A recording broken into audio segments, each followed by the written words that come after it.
Hi friends, Dhanush அவர்களோட குபேரா படம் பார்த்தீங்கன்னா அதுக்குள்ளேயே 100 கோடியை தாண்டிடுச்சு. பட் ஒரு நம்பவே முடியாத விஷயம் என்னன்னா, தமிழ் வெர்ஷன் பார்த்தீங்கன்னா பெருசா செல்ஃப் எடுக்கல. அதாவது தமிழ்நாட்டில் படம் ரொம்ப ரொம்ப சுமாரா போயிட்டு இருக்கு. எந்த அளவுக்குன்னா தனுஷ் அவர்களோட தோல்வி படமா கருதப்படுற நானே வருவேன் படத்தோட வசூல் அளவுக்கு தான் போயிட்டு இருக்கு. அப்புறம் 100 கோடி எப்படி வந்துச்சுன்னா தெலுங்குல படம் பயங்கரமா போயிட்டு இருக்கு. ஸோ என்னதான் குபேரா படத்தை இயக்குனது ஒரு தெலுங்கு இயக்குனரா இருந்தாலும் அதுல ஒரு முக்கியமான ரோல்ல தெலுங்கு நடிகர் நாகார்ஜுனா அவர்கள் நடிச்சிருந்தாலும் படத்தோட மெயின் ஹீரோ நம்ம தமிழ் ஹீரோ தனுஷ் அவர்கள் தான். பட் ஏன்னா தமிழ்நாட்டு மக்கள் படத்தை பார்க்க பெருசா ஆர்வம் காட்டல. இதுக்கும் படம் ரிலீஸ் ஆன முதல் நாள் ஃபர்ஸ்ட் 2 ஷோக்கு பாத்தீங்கன்னா நல்ல பாசிட்டிவ் ரிவ்யூஸ் தான் வந்துச்சு. அதாவது படம் 3 மணி நேரம்ன்றதால கொஞ்சம் லென்த்தா இருக்கிற மாதிரி இருக்கு, ஆனா நல்லா இருக்கு அப்படின்ற மாதிரி தான் ரிவ்யூஸ் வந்துச்சு. பட் அன்னைக்கு நைட் ஷோல இருந்தே படம் பார்த்தா நிறைய பேர் பாத்தீங்கன்னா பெருசா ஒன்றும் இல்லையே அப்படின்ற மாதிரி தான் சொன்னாங்க. ஸோ அதுக்கப்புறம் தமிழ்நாடு பொறுத்த வரைக்கும் பெருசா புக்கிங்ல முன்னேற்றம் இல்லை. ஆனா இதுக்கு அப்படியே ஆப்போசிட்டா தெலுங்குல படம் சூப்பரா போயிட்டு இருக்கு. சம்திங் தெலுங்கு ஆடியன்ஸுக்கு படம் ஏதோ கனெக்ட் ஆயிடுச்சு, தமிழ் ஆடியன்ஸுக்கு கனெக்ட் ஆகல. அண்ட் அது என்னவா இருக்குன்னு புரிஞ்சுக்க முடியுது. ஏன்னா படத்தோட இயக்குனர் ஒரு தெலுங்கு இயக்குனர். ஸோ அதனால தெலுங்கு பீப்புள்ஸுக்கு படம் கொஞ்சம் எக்ஸ்ட்ராவா கனெக்ட் ஆகிறத புரிஞ்சுக்க முடியுது. ஸோ எப்படியோ படம் அதுக்குள்ளேயே 100 கோடியை கிராஸ் பண்ணிடுச்சு. ஸோ ராயன், திருச்சிற்றம்பலம், குபேரான்னு தொடர்ந்து தனுஷ் அவர்கள் 100 கோடியை கன்சிஸ்டன்டா அச்சீவ் பண்ணிட்டு வராரு.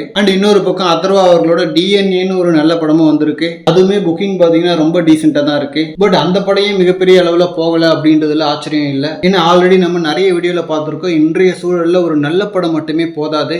ஏன்னா மக்கள் எக்ஸ்ட்ரானரியான ரிவ்யூஸ் வந்தாதான் இப்பெல்லாம் தியேட்டருக்கு போறாங்க. நல்ல படம் ரிவ்யூஸ் வந்தா ஓகே இப்போ ஓடிடியில் பார்த்துக்கலாம் அப்படின்ற ஒரு மைண்ட் செட்டுக்கு மாறிட்டோம். அதுக்கு ரீசெண்டான ஒரு எக்ஸாம்பிள் 11 அப்படின்ற ஒரு படமும் தான். அந்த படம் தியேட்டருக்கு வந்தப்பவே நல்ல படம் ரிவ்யூஸ் வந்துச்சு. ரிலீஸ் ஆன அன்னைக்கு நாமளே ஒரு வீடியோல அதை சொல்லியிருந்தோம். பட் ஆனால் இப்போ யாருமே தியேட்டருக்கு போகல, என்னையும் சேர்த்து தான். அதுக்கான காரணம் அதுக்கு எக்ஸ்ட்ரானரியான ரிவ்யூஸ் வரல. ஸோ இப்போ எல்லாருமே அந்த படத்தை ஓடிடியில் பார்த்து என்ஜாய் பண்ணிட்டு இருக்காங்க. ஸோ லப்பர் பந்து அண்ட் டிராகன் மாதிரி கண்டென்ட் எக்ஸ்ட்ரானரியா கிளிக் ஆனதான் மக்கள் தியேட்டருக்கு போக ரெடியா இருக்காங்க.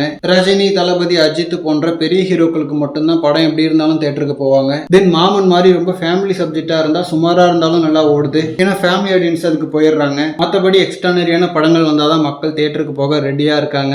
ஸோ அப்கமிங்ல இருக்கிற இயக்குநர்கள் உங்ககிட்ட நல்ல கதை இருந்துச்சுன்னா அப்படியே இமீடியட்டா ஷூட்டிங் போகாம அதை எக்ஸ்ட்ரானரியா மாத்திட்டு ஷூட்டிங் போறது நல்லது. ஓகே ஃப்ரெண்ட்ஸ், இந்த மாதிரி கோலிவுட் அப்டேட்ஸ்க்கு நம்ம சினி மூவி பஸ் சேனலை சப்ஸ்கிரைப் பண்ணுங்க. தேங்க்யூ.